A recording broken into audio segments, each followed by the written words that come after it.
All right, y'all, what's going on? It's Combo Breaker 99 back with another video. All right, y'all, so Pena got the belt back. Pena's got it. Pena two-time. Whether you feel Rocky won the fight or not, Pena is a two-time champion once again. She's that, right? But it looks like we're starting off on the wrong foot already, according to some people, even kind of like myself. Once again, we kind of miss an opportunity for promotion of another secure title defense. I mean, unlike Valentina's situation, this one here, it had an even sweeter setup than Valentina's. I mean, both fighters on the same card. They fought on the same night, same press conference. Trash talk was exchanged, and both fighters that everybody wanted to win won, right? And on top of that, Joe Rogan, he sets up a nice little layup with a question here. He sets up the layup, and what does Pena do? She calls out a retired Amanda Nunes. She just says she's not impressed with Kayla, and she sticks to her guns, and she goes on about a third fight with Amanda, talking about Amanda. And that just killed the vibe with the whole crowd. I mean, the whole crowd, they just started booing on that one, and everybody was just talking. Everybody just started, having their things to say, right? So this is what I've been talking about, when it comes to WMMA, kind of missing they're always kind of missing the mark with their promotion. We all know this is a fight that probably will happen, but to not amp it up or even do a face-off again is just ridiculous to me. We missed out Manoa and Valentina, their face-off. Now we miss off with Kayla and Pena, doing a face-off here. And Pena calling out Amanda Nunes right now, I mean, it just kind of makes it look a little bit obsessive. You know what I mean? Now, I will say this. Look, I'm going to give my thoughts on the whole thing as far as what I thought. That is part of what I thought. But also, I don't want to sound completely against Pena here because I know what she is doing. I've seen this before. And, we've seen these situations where fighters, they have one particular thing on their mind and they want to use that big moment to do something crazy, right? Because that's what's on their mind. But first, let me address the duck talk. Is Julianna Pena ducking? No. Julianna Pena, she's not ducking Kayla Harrison. Not in the sense of being scared of Kayla Harrison, right? I don't think she's scared of Kayla Harrison like that. Like, oh she's scared. Like, I don't want to fight her because, I'm scared how big she is and all that, right? Now, I don't see her being scared of her like that.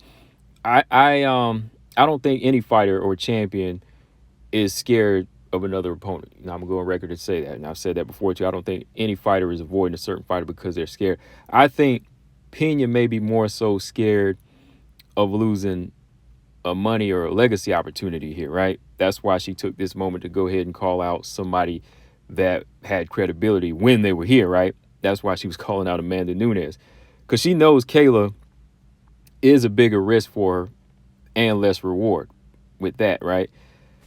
Which I'll talk about here in a minute again, too, as far as like possibly making it a bigger reward for her. But, with her beef with Amanda, that beef with Amanda for Julianna Pena, it just spans longer. And with them being tied in a rivalry, she wants to try to milk that. She wants to really try to milk that and just go in for self and think of what she wants in this moment. Forget the crowd. Forget the crowd. And that's why I say I do understand that. We talked about narcissism on the show before, again, recently. And that's what I do see in Pena in this moment. I've discussed, narcissism on the show a while back, even talking about the tough coaches and how a fighter or a champion needs to think of themselves to reach a certain level, right? I've already discussed that before, but, right now, I think Pena, mentally feels like, oh, she's owed a third fight with Amanda, and she'd rather take that chance losing to Amanda than Kayla right now, so I think she's weighing those options there, and she's thinking, okay, I don't care what the crowd says or what the fans really want. This is what I want here, because regardless, they're going to watch it, right? Because in boxing, Floyd Mayweather, he was infamous for situations like this. When it came to the Manny fight years ago, he would go left field and talk about something else or bring up another fight, right? He would never clearly give you an answer on the Manny Pacquiao fight, or instead of going for undisputed at 147, he would move up and wait, right? He wouldn't unify belts. He would always go up and do something else, right? Whenever people wanted to see him fight this person, he would do this. So I see Pena's heel tactics here. Shout out to Two Beasts. He was talking about this yesterday in the stream, and I do see what she's doing because, yeah, boxing, we've always had this type of situation where a fighter knows how to get the fans to kind of grasp onto them, even though the fans don't like them, you know. But at the same time, I have to ask myself, like for me personally, I have to ask myself, is it enough to bring Nunes out of retirement? I mean, it might be because, I mean, looking at Amanda's IG right now, it might be because Amanda just posted up a little video of her singing for Dana White to call her, which I'm gonna probably talk about in another video here because that's kind of interesting because, you know, she's in her little, you know, UFC looking gear and she's in the gym and, you know, she's telling Dana to call her. So I wonder what that's all about, right? But what if it didn't? What if it didn't work? What if it didn't work to get Nunes out of retirement? You know, to me, that would just be another opportunity. Like I said, you just let the promotion slip of the Kayla fight. You know, the Kayla fight slip. You know, you just let that promotion go. To me, this fight with Kayla, it can be another big opportunity for her or to build a new rivalry, you know, because Kayla was trying to amp it up by talking trash to her, questioning her resume. So to me, I'm like, yo, you know, you can kind of address that and kind of build something new right here, just in case Amanda doesn't want it, because the fans do want this fight now, right? Like I said, both fighters they wanted to won. So with that, and you being a two-time champion now, you can go in and go ahead and address what Kayla said too. So you just have to kind of weigh the options. You know, this fighter's active, and this fighter is somebody everybody sees as the next champion. So to me, while Amanda is out, you can still build your legacy off of that instead of building it off Amanda's name. Again, going to boxing, it's kind of like with Antonio Tarver always asking for a Roy Jones fight, even all the way from the second to the third fight. You know, you just become known as that fighter that beat that legend. You know what I mean? Like everybody says, oh, Antonio Tarver, I remember him. He's the guy that beat Roy Jones or knocked Roy Jones out, right? So Julianna Pena is going to kind of go down as that fighter. Oh, you remember her? Yeah, she's that one that beat Amanda Nunes, right? Not the one that defended her belt successfully a number of times, beat Kayla Harrison, you know, beat her down, and then, you know, just took over the division, right?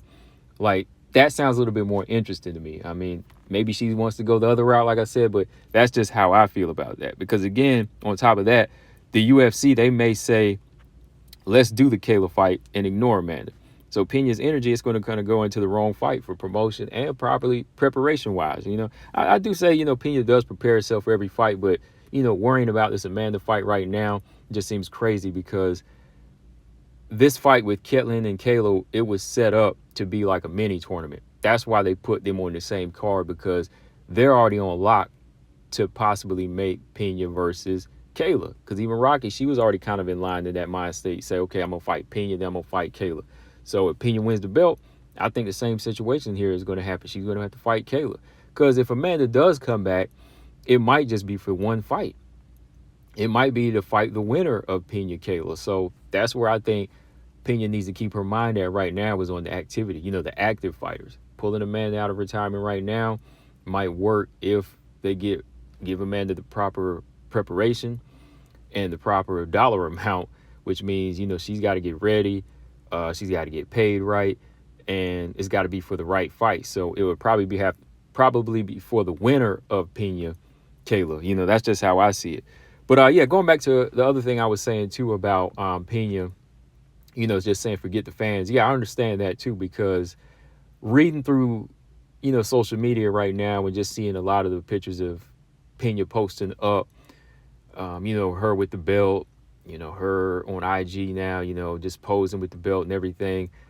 Reading the comment section, there's a lot of people that say, oh, you didn't win the belt, or they saying, oh, you didn't beat her, you didn't beat Rocky was robbed.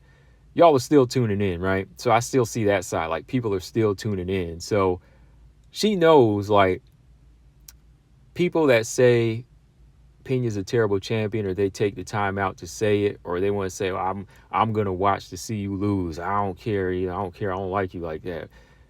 The number one thing is they're still gonna watch, right? That's the part, you know, and I do kind of agree with her on that, much like with everybody else who's done in the past, Clarissa Shields, Floyd Mayweather.